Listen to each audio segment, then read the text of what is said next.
Decision making में math operators कैसे इस्तेमाल में आ रहे हैं इसकी हम एक और एग्जांपल देखते हैं। हमारे पास यहाँ एक और प्रोग्राम है और उसको हमने कैलकुलेटर प्रोग्राम का नाम दिया है। अब इस प्रोग्राम के अंदर हम करना ये चाह रहे हैं, हम चाहते हैं कि कोई से दो नंबर्स हों, दो ऑपरेंड्स हों और उसके साथ एक ऑपरेशन हो। तो हम ऑपरेंड्स भी खुद इनपुट करेंगे और ऑपरेशन भी खुद इनपुट करेंगे। मसलन इससे पहले अगर फर्ज करें आप दो वैल्यूज़ को प्लस करना चाहते थे तो आप वो दोनों वैल्यूज़ खुद इनपुट कर सकते थे, लेकिन वो जो प्लस का ऑपरेशन था वो प्रोग्राम में पहले से फिक्स्ड होता था। अब हम क्या करने जा रहे हैं कि इस प्रोग्राम के अंदर हम चाहते हैं कि हम चाहें तो उन दो नंबर्स पे प्लस अप्लाई करें, माइनस अप्लाई करें, डिवीजन अप्लाई करें या मल्टीप्लिकेशन अप्लाई करें। हम जो भी इस पर अप्लाई करना चाहें वो आंसर कर दे। तो इसका मतलब है कि अब इस प्रोग्राम को थोड़ा वर्सेटाइल होना पड़ेगा, थोड़ा फ्लेक्सिबल होना पड़ेगा कि इनपुट की साइड पे अगर कोई बंदा एडिशन करे वो एडिशन कर सके, ये चारों ऑपरेशंस को plus minus division and multiplication वो चारों को परफॉर्म कर सके। तो अगर आपको ये कहा जाए, आपको एक क्वेश्चन दिया जाए कि आप एक ऐसा प्रोग्राम लिखें जिसमें आप जो है वो दो नंबर्स को इनपुट कर सके, नंबर्स को उनको आपको पता है ऑपरेंड कहते हैं, दो ऑपरेंड्स को आप इनपुट कर सकें प्लस उस ऑपरेशन को, operation mean plus minus division multiplication, आप उसको भी अपनी मर्जी से वहाँ जो चाहें आप पुट करें, उसके आंसर में आपको जो भी रिजल्ट उसका बनता है वो बन जाए। और अगर ऑपरेशन आपका इनके अलावा कोई और हो, यानी वहाँ पे कोई और सिंबल अगर वो कीबोर्ड से कोई एंटर कर दे तो वो उसका जवाब में कह दे कि नहीं ये इनवैलिड आपकी इनपुट्स है। तो अब हम देखते हैं कि इस प्रोग्राम को कैसे जो है वो डिज़ाइन किया गया है। इसमें अगर देखा जाए तो सबसे पहले जो लिए गए हैं तीन वेरिएबल्स लिए गए हैं डबल के। पहला ऑपरेंड 1 है, दूसरा ऑपरेंड 2 है एंड तीसरा रिजल्ट है।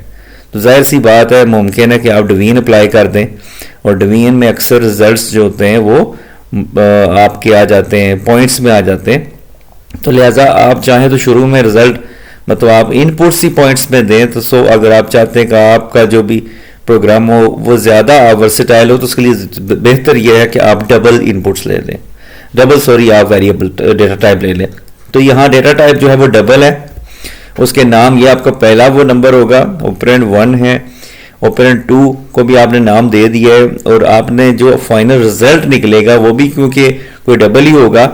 तो अगर यहाँ इंटीजर होता तो फिर यहाँ ये इंटीजर होता, ये इंटीजर होता तो फिर रिजल्ट भी इंटीजर में ही आता। तो डबल को आप जमा करेंगे तो कोई डबल ही उसका आंसर होगा।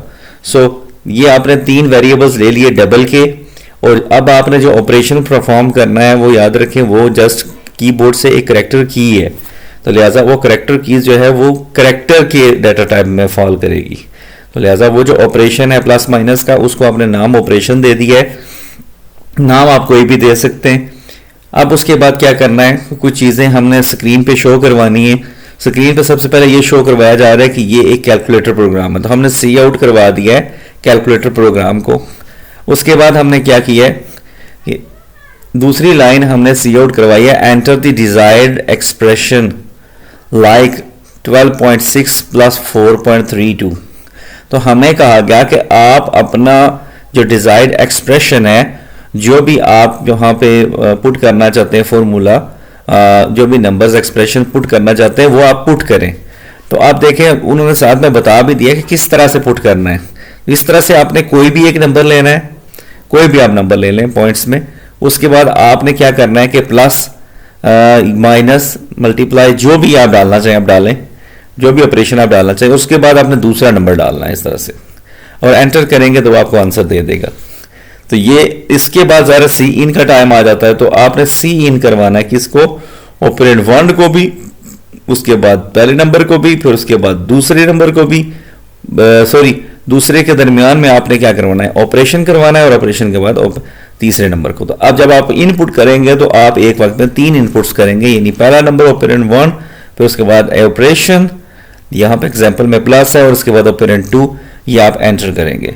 अच्छा, एंटर करने के बाद अब ये उसको कैसे देखेगा, ये चीज़ हम कैसे करेंगे, ये बेसिकली हमें हेल्प आउट कर रहे हैं इफ ऑपरेशन। अब इफ स्टेटमेंट यहाँ लगी हुई है और इफ स्टेटमेंट के अंदर देखेंगे कि सूरत हाल बार बार रिपीटेड इफ स्टेटमेंट लगी हुई है। वो कहता है कि इफ इफ ऑपरेशन, इफ के अंदर आपको पता है इफ लिखने के बाद आप छोटी ब्रैकेट्स लिखते हैं, उसके अंदर आपने जो भी कंडीशन लगानी होती है लगा देते हैं। तो कंडीशन आपने ये लगाई है कि जो ऑपरेशन है अगर ये इक्वल है प्लस के, तो अब आपको पता है कि जो ऑपरेशन है ये अपनी जो है वो नेचर में है, डेटा टाइप इसकी क्या है, 4 है, करेक्टर है। तो करेक्टर को जब भी शो किया जाता है वो सिंगल कॉमास के अंदर शो किया जाता है। तो यहां पे उसने कहा कि if operation is equal two plus, अगर तो वो प्लस है तो रिजल्ट जो है वो इज इक्वल टू हो जाएगा ऑपरेंड 1 प्लस ऑपरेंड 2। तो ये बेसिकली उन्होंने एक फॉर्मूला लिख दिया है। तो रिजल्ट का फॉर्मूला अब फिक्स नहीं होगा। इससे पहले हमारा ये होता था कि हम रिजल्ट का फॉर्मूला फिक्स कर देते थे, सिर्फ वैल्यूज इनपुट करते थे। अब क्योंकि रिजल्ट हर एक दफा बदल सकता है, इसलिए आपने जब operation is equal two plus होगा तो आपने प्लस का फॉर्मूला लगा देना है। फिर उसके बाद इफ की स्टेटमेंट माइनस के लिए लिख दी है सिमिलर, फिर इफ की मल्टीप्लाई के लिए लिख दिया और इफ की डिवीजन के लिए लिख लिया। अब इनमें से जो आपने ऑपरेशन में जो कुछ आपने किया होगा उस हिसाब से वो वाला रिजल्ट का फॉर्मूला सिलेक्ट हो जाएगा। वो उसी को इफ करके उसी को लेकर, ज़ाहिर है बाकी 3 नहीं होंगे। अगर फर्ज करें आपने मल्टीप्लाई का किया है तो जब वो इफ को ये वाली सिचुएशन जो है ना वो फुलफिल नहीं होगी तो लिहाजा वो क्या करेगा, वो इसके अंदर इफ में अंदर नहीं जाएगा। फिर इसी तरह माइनस वाली भी नहीं होगी, वो इसके अंदर भी एंटर नहीं होगा।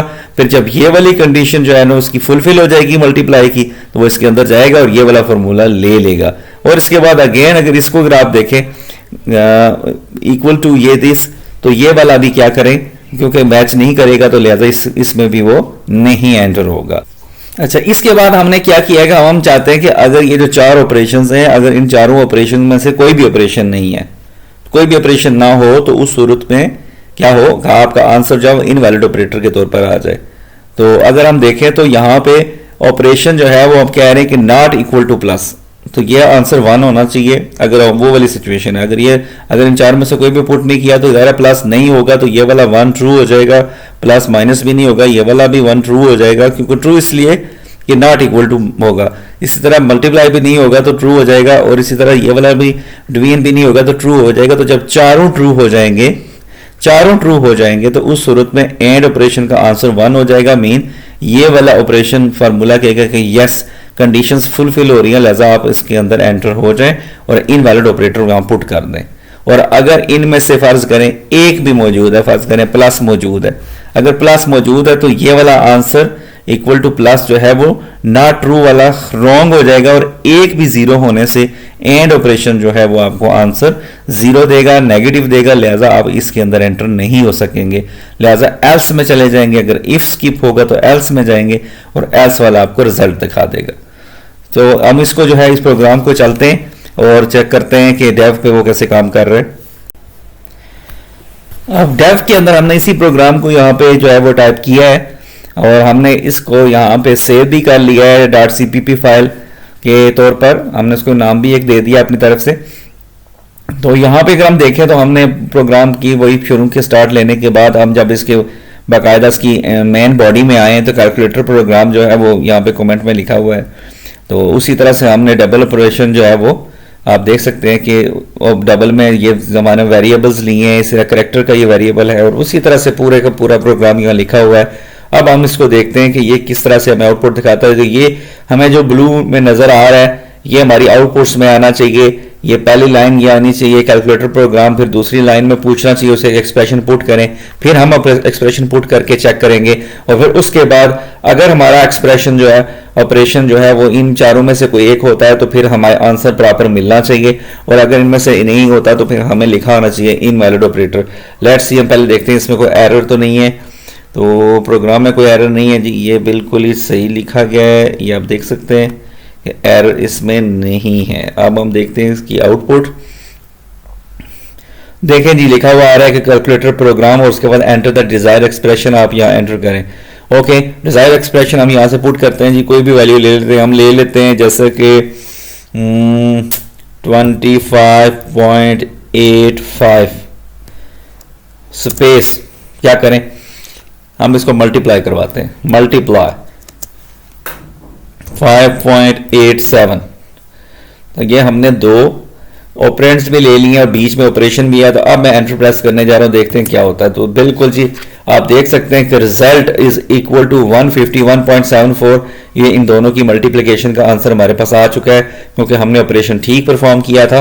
तो अगर हम इसको आप दोबारा से जाके देखें